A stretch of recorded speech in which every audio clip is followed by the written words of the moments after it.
now gives me great pleasure to introduce Sean Conway.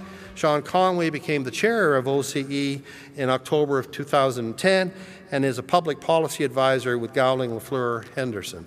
He is a fellow at the Queen's University School of Policy Studies and a public affairs analyst on various TV and radio programs. Would you please welcome Sean Conway?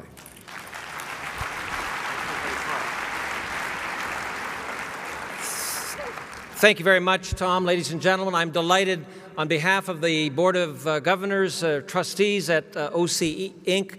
to welcome you to this, the 6th annual Discovery Trade Show. We are delighted this year to partner with Dave Henderson and the good people at the Water Summit. You've got to like our friend Henderson, because who among us could have arranged with the weather person in southern Ontario to have delivered up such complimentary weather for a water summit? And it's not true that Sandra Pupatello, the shy and retiring Minister of Economic Development and Trade, came to the summit to tell her boss that she could in fact walk on water. We are in our 6th year. We are very pleased at the response from all of you, and we thank you for your ongoing interest and support to the exhibitors, to the sponsors, to our supporters in the innovation space. I see a number of people here, and I just want to echo what Tom Corr said, how much we value at OCE Inc. the support we've had from government, from the Ministry of Research and Innovation, Economic Development and Trade, and other government agencies who've been extremely supportive, patient, and tolerant as we try to chart some new territory.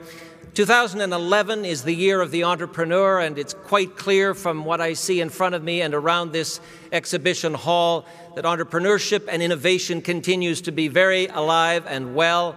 You know, it was just last year that we had an award-winning company called Myovision. They won the Mine to Market medal last year. Well, this year, Myovision is out in the hall hiring people, Mr. Premier. They're looking for at least 25 very specialized people to take their expertise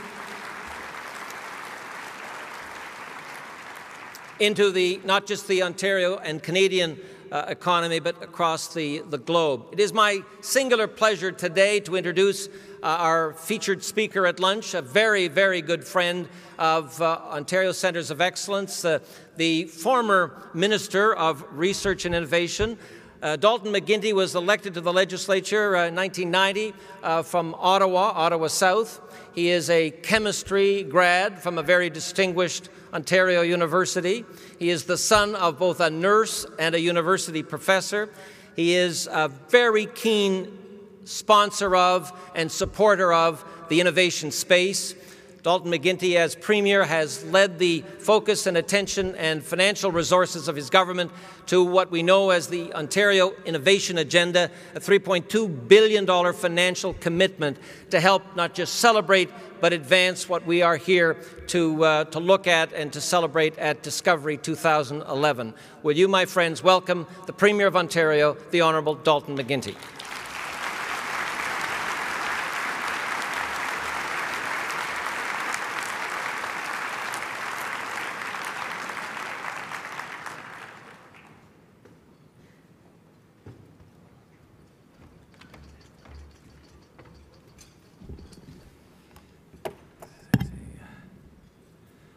Distinguished guests, colleagues, Ministers Murray, Pupatello, and Wilkinson, and MPP Reza Maridi, who's also joined us today. Ladies and gentlemen, friends, thank you so much for being here today. It is a real pleasure for me to join you, both to close our Ontario Global Water Leadership Summit and to help open our Discovery Conference. And I thank Tom Corr and Dave Henderson for their leadership in making today possible. And I want to thank Sean as well for his kind introduction. Sean, as some of you may know, was a member of provincial parliament for many years. He'd already been serving for several when I was first elected, and he was legendary on both sides of the House for his passion and his eloquence. I want to thank Sean for bringing those qualities to his responsibilities now in academia and as chair of our Ontario Centres of Excellence. Ladies and gentlemen, my friends, I've been looking forward to this opportunity to speak to you. I have fond memories of my days studying science in university. Back then, I spent a lot of time looking through a microscope. These days, I spend a lot of time under it. I have never lost my sense of wonder for scientific discovery. Science and innovation are a powerful means to overcome our challenges, create new opportunities, and do good for each other. The other thing I love about scientific discovery and innovation is that they are the preserve of none. They belong to all of us. We human beings can, wherever we are, regardless of our nationality, race, or religion, make our mark in science. Yes, we need the educational and technological supports to succeed, but the point is, every one of us, everywhere, can contribute. We can each make progress for humanity. We can all be grateful that the Germans discovered aspirin, the Austrians, blood transfusions, the Dutch, CDs, the Indians, the concept of zero, the Israelis, the cell phone, the Italians, the battery, the Swiss, Velcro, the UK, the steam engine, the US, the Internet, the Irish, the submarine, although my grandfather maintained their grandest contribution was the McGuintys. And the Canadians, well, everything from pablum to the pacemaker, to the Bloody Caesar, to IMAX, to the electron microscope, to the Canadarm, to insulin, to the hockey goalie mask. When you look back in history, it is amazing to see how every one of us has so often come to benefit from the invention of any one of us. And on that note, I'm very proud that at this very moment, our Minister of Research and Innovation, Glenn Murray, is pursuing social innovation to tackle challenges ranging from poverty to pollution and unemployment. What's exciting for us is how we are coming up with solutions. We are using a wiki. We are inviting people from Ontario and from around the world to help us shape the very best ideas. Online contributors can, just like Wikipedia, add and edit entries. I have high hopes for the results of Minister Murray's efforts. As the old saying goes, if you want to go fast, go alone. But if you want to go far, go together. Our wiki work is all about going far together. I want to extend a warm welcome on behalf of Ontarians to our visitors from around the world.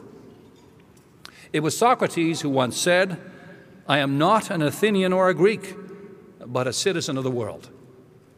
So to all the participants in both events, thank you for being here, for being active, engaged global citizens, and for your commitment to science and innovation that help the world.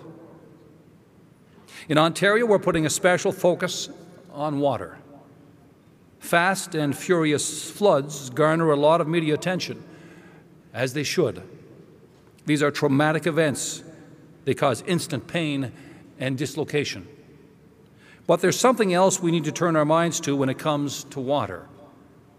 Water scarcity, dry riverbeds, shrinking reservoirs, disease and death.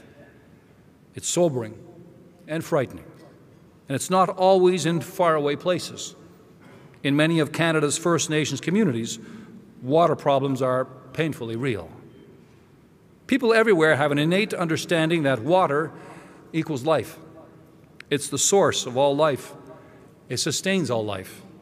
When we look for signs of life on other planets, we look for water. You know, there's an expression, all politics is local. To a certain extent, you could say the same for water issues. Since humans first gathered together in settlements, locations were chosen for one reason above all others: water. If there wasn't any, you couldn't live there. And if there was water and the water ran low, whatever you built, well, that started to unravel. We've seen that in our world, too.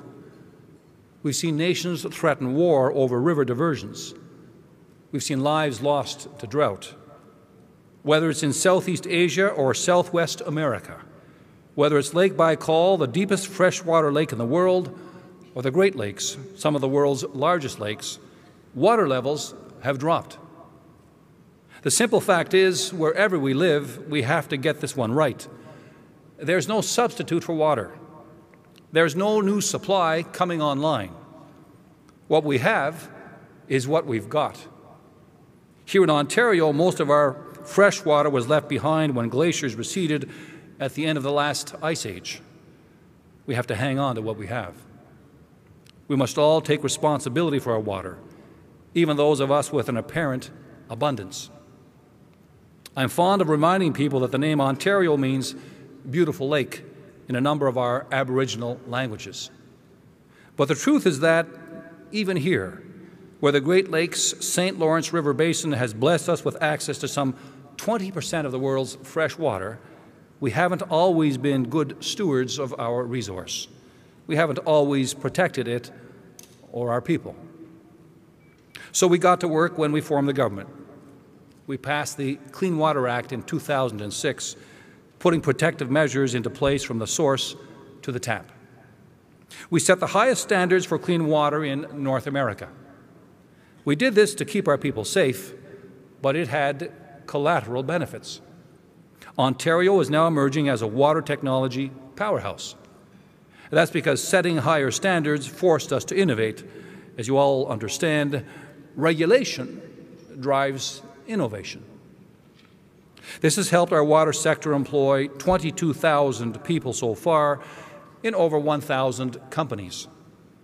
They're supported by more than 19 water-related research institutes in the Greater Toronto Area and more than 15 universities and colleges across the province. One centre we're particularly proud of is the Walkerton Clean Water Centre. It's helped train over 26,000 water inspectors in just a few years. And if a community can't send their people to Walkerton for training, the centre has mobile units that bring the training right to your doorstep. Our system is one that we're happy to share. In fact, groups from around the world, including China, Malaysia, Kenya, New Zealand, and Brazil, have been to Walkerton to see the work that we're doing. Now we're taking the ideas behind the Clean Water Act a step further. We passed the Water Opportunities and Water Conservation Act. The purpose of our new law is to encourage the development of innovative clean water technologies and practices for use in Ontario and for export. It will promote water conservation here at home, and it means economic development and jobs for Ontarians. In fact, as you may have heard, just a few days ago, we announced that another major player has joined us. Energia, which is an exciting new wastewater treatment company, is locating their global head office here in Ontario. That means 206 new jobs in R&D, manufacturing, and product assembly. And I want to thank Andrew Benedict, who heads up this company, for his hard work and leadership. Andrew is a great Ontario success story. He started a company by the name of Xenon Environmental. He sold that to GE. He started up a new business in the U.S., and we're glad to have him back in Ontario, where he belongs.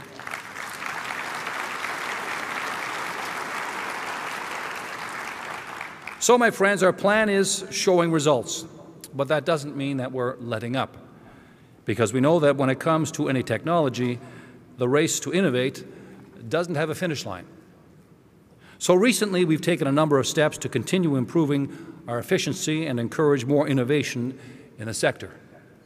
We've announced new funding for things like water infrastructure improvements in our smaller communities, water innovation research in our universities, and for water companies with whom we are partnering. Farmers are getting in on this too. We're supporting water-related projects that will help farmers, food companies, and rural communities make better use of their water. Shortly, we will be announcing the members of our Water Technology Acceleration Project, or WaterTAP. Their responsibility will be to help us speed up the flow of new ideas to clean and conserve water. Here in Ontario, we take our responsibility to be good global citizens seriously. We want to be good neighbors too. We're acutely aware of the fact that our water is a resource we share with our neighbors to the south. After all, water doesn't care where you draw the lines on a map. It moves back and forth across the border on its own time, in its own way, no passport required. Protecting our water is a heavy responsibility we share with our partners all along the Great Lakes Basin, and it's a responsibility we gladly and enthusiastically embrace. I bet most of you had parents a lot like mine, people who impressed some time-honored wisdom on you at a very early age. We were 10 of us growing up at home. I want you to imagine dinner time. 5 kids on the bench on this side, 5 kids on the bench on this side, my father at this end, my sainted mother when she had time to sit at that end. My dad was a physically imposing man, 6 feet 4 inches, 240 pounds, and a pretty smart guy with a PhD. So he'd stare the kids in the eye and say, "Kids, remember this. Nobody here is as strong as all of us. Nobody here is as smart as all of us." And that has stuck with me. It describes my philosophy of government and my approach to solving problems. The truth is that here in Ontario, we are blessed. There is a lot that we can do on our own as a province to improve our water, but we can do so much more together. When we work with our partners across the border, when we invite experts from around the world to come here, when we market our expertise and technology to others around the world, we are doing infinitely more than we can acting on our own. And we're doing infinitely more good for our children and our grandchildren who are all living downstream from us. My friends, let us continue to work together. Let us continue to innovate and build together for the benefit of our world today and the generations yet to come. Thank you very much.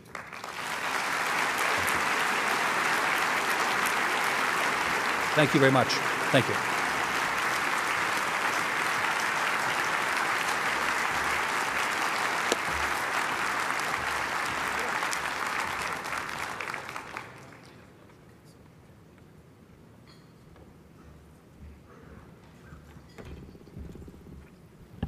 Well, thank you, Mr. Premier, for taking some time out of your busy schedule to give us some inspiring remarks. Those remarks remind me, as a leader of a pension fund, of your strong belief in your friendship to innovation and your strong belief that innovation is critical to the prosperity and well-being of the province of Ontario in Canada. You should look around this room and you should be extremely pleased that your government's financial commitment to the OEC and to innovation generally have actually spurred a great number of future champions of innovation. And we need those champions in the future to actually connect innovation to commercialization and to create jobs, to create wealth, and to make Canada and Ontario a prosperous place. So on behalf of OCE, our friends from the water sector, the attendees, exhibitors, thank you for your remarks, and thank you again for coming. Much appreciated. Why don't we give them a big hand of applause?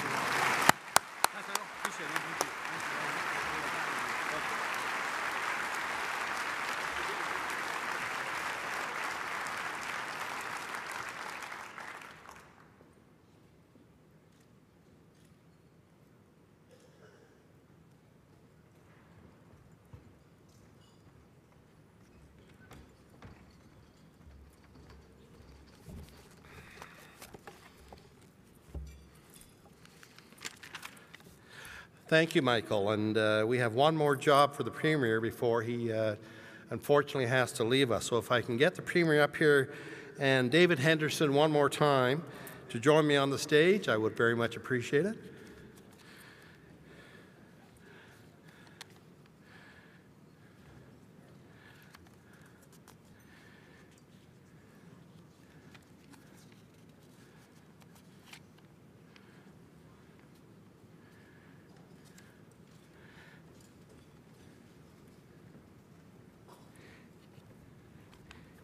And to thank David for his efforts pulling the Water Summit together, the Premier will make an award to David, making his thank yous.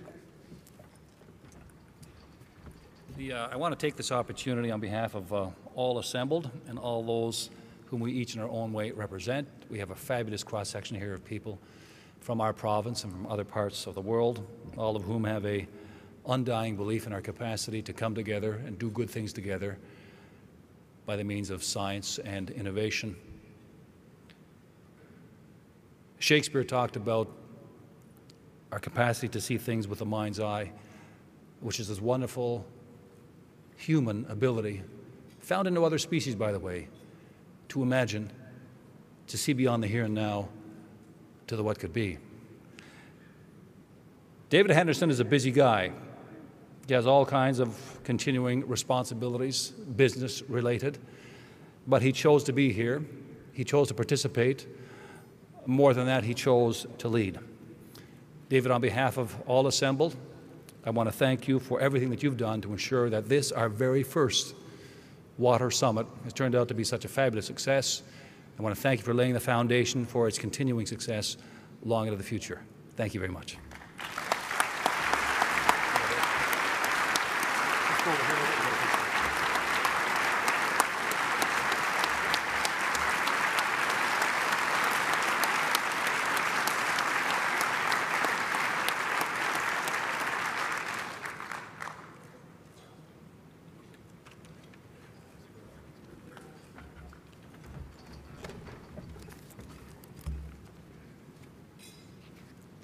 Thanks again, David, and many thanks again to the Premier for joining us today. Thank you very much.